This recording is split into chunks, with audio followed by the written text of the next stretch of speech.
Hello students, we have already covered part 1 of A Gift of Chappals, in which we learned that Mridu went to her aunt Rukumani's house to meet her cousins. There she saw a kitten which Ravi said was a descendant from Egyptian cat god and named her Mahendran. Suddenly they heard a weird voice which was coming out of Lali's violin. Now let's see what happens in part 2. Mridu crept up to the window. Lali was sitting a little distance away, awkwardly holding her violin and bowstring, her elbows jutting out of her eyes, glazed with concentration. In front of her, with most of his back to the window, was a bony figure of the music teacher. Lali held the violin and bowstring in an awkward position, and there was a music teacher with her. He had a mostly bald head with a fringe of oiled black hair falling around his ears and an old-fashioned tuft. A gold chain gleamed around his leathery neck, and a diamond ring glittered on his hand as it glided up and down the stem of violin. A large foot stuck out from beneath his gold-bordered vesti edge, and he was beating time on the floor with the scrawny big toe. The music teacher had only few hairs left on his head, which he had oiled completely and which was falling around his ears. There was a gold chain in the neck and a ring in his hand. He had a big toe which he was thumping on the ground while he was playing a melodious tune on the violin. He wore a vesti, which means dhoti, with gold border. He played a few notes. Lali stumbled behind him on her violin, which looked quite helpless and unhappy in her hands. What a difference! The music master's notes seemed to float up and settle perfectly into the invisible tracks of the melody. It was like the wheels of a train fitting smoothly into the rails and whizzing along, as Ravi said. Mridu stared at that huge, bee-ringed hand moving effortlessly up the violin's stem, making lovely music. Lali followed his teacher. She was lagging behind than her teacher, which made her helpless and unhappy. Music teacher was playing perfectly as Ravi described in part 1.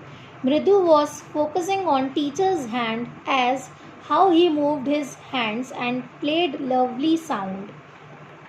Squawk! There was Lali derailing again. Amma! Kate! Amma! Oh! A sound squawk came out of Lali's violin. Suddenly, a beggar came at a gate. Ravi, send that beggar away, cried his mother from the back veranda, where she was chatting with Tapi. He has been coming here every day for the past week, and it's time he found another house to beg from, Pati explained to Tapi. While Ravi and all others were enjoying the music peeping through the window, Rukumani called Ravi to send a beggar away. While she was sitting in veranda with Tapi, she was actually fed up with the beggar coming to their home regularly for the last week. Mridu and Meena followed Ravi out. The beggar was already in the garden, making himself quite at home. He had spread his upper cloth under the neem tree and was leaning against its trunk, apparently prepared to take a little snooze while he waited for the arms to appear. Go away, said Ravi sternly. My Pati says it's time you found another house to beg from. Mridu and Meena went out with Ravi. They saw that beggar spread his upper clothing under neem tree and leaned against trunk to take rest and wait for alms. Alms means money or food which people give to poor. Ravi asked him to go away from there. The beggar opened his eyes very wide and gazed at each of the children one by one. The ladies of this house, he said, at last, in a voice choked with feeling, are very kind souls. I have kept my body and soul together on their generosity for a whole week. I cannot believe that they would turn me away. He raised his voice. Amma! Amma! Oh! Sad his wail might be, but it certainly wasn't feeble.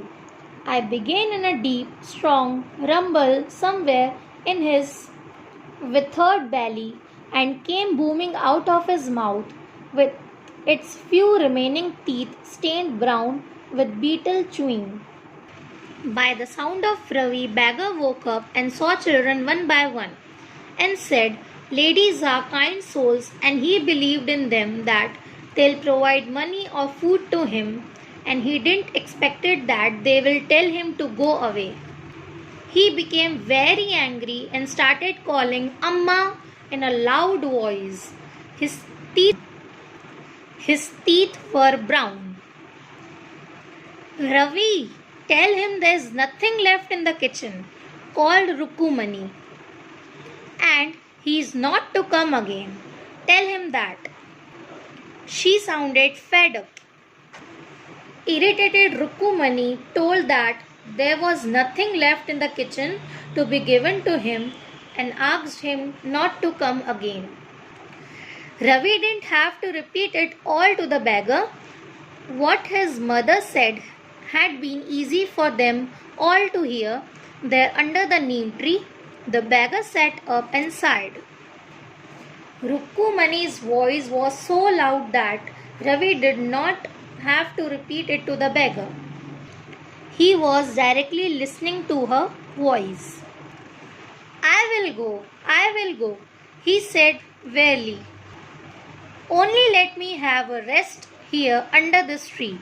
The sun is so hot, the tar has melted on the road. My feet are already blistered.